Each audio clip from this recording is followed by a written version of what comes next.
So you got to go through the Yep. armory, and you know Yep. how a bunch of pain in the ass that is. That's hours by itself to then get on this bus to take you to the nearest airport. And depending where you're at, it might not be so close, but it's just a long day. I mean, you're going to sleep wherever you can, and eventually you'll get to the airport, and it's a whole another journey of getting your stuff and getting formed up and walking through, right? Let's talk about the airport walking through with everybody has M16s and different weapons, and you're thinking like this is kind of badass, you know, you're like you're in your full gear and you got your weapon. And I thought people would be kind of freaked out when there's hundreds of soldiers coming through, but if I remember right, it seemed like nobody cared. It was kind of just like business as usual. Maybe people got used to it because Yeah. the deployment was so people were always coming and going at that point. Yeah. So what you're saying is you guys went to a commercial airport in where you're at. Yeah, so I don't recall the closest airport near Fort Drum. I mean, Syracuse was the closest big city, Hmm. so it might have been Syracuse. So similar to mine, yes, it was a long day, and I don't even think I just remember is that I was the youngest private, and I had to get all the bags onto the LMTV or into the box truck, right? And Oh, then so I was on baggage detail for that part. And then once we got to, we had an army airfield, so it was about like 45 minutes away. But drawing our weapons and then waiting, because it's not just drawing your weapons, you're drawing your weapons. We had to draw our night vision goggles.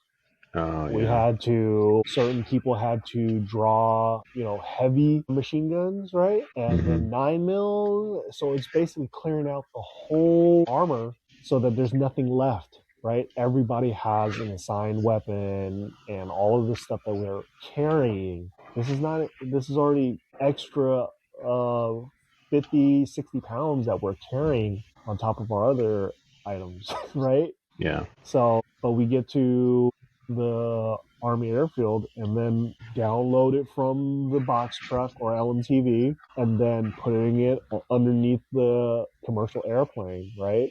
When we say commercial airplane, most of you didn't know this, but the military contracts commercial airliners, and it's fully staffed by civilians with stewardess, civilian pilot, and all of this other stuff. And it is a regular looking airliner, Yeah, right? it's like a regular like Delta Air or Yep. some regular. Yeah. And then, going through like a TSA check because they had to check. We didn't have to open bags or anything, but they did have custom and borders. Dogs sniff through all the bags and stuff like that. Yeah.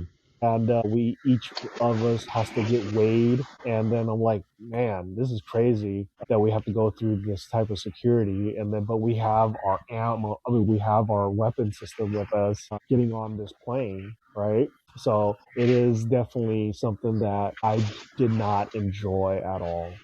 It was just a long, long I day, think and I don't even that was like think the our whole plane day, left right? until the night. Yeah, I don't even Yeah. think our plane left until like maybe like 8 o'clock that night. Yeah. It's a And that's when you long day.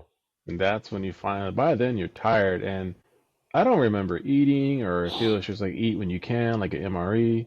Yep, I don't yep, even remember eating, but you're just nonstop because they're not gonna wait. It's not like all right, guys, take lunch and be back here in an hour. No, you're nonstop. We got to go here. We got to do this. So people just, they had snacks in their bag. They had peanuts and their big jug of water, and you kind of just snacked when you could.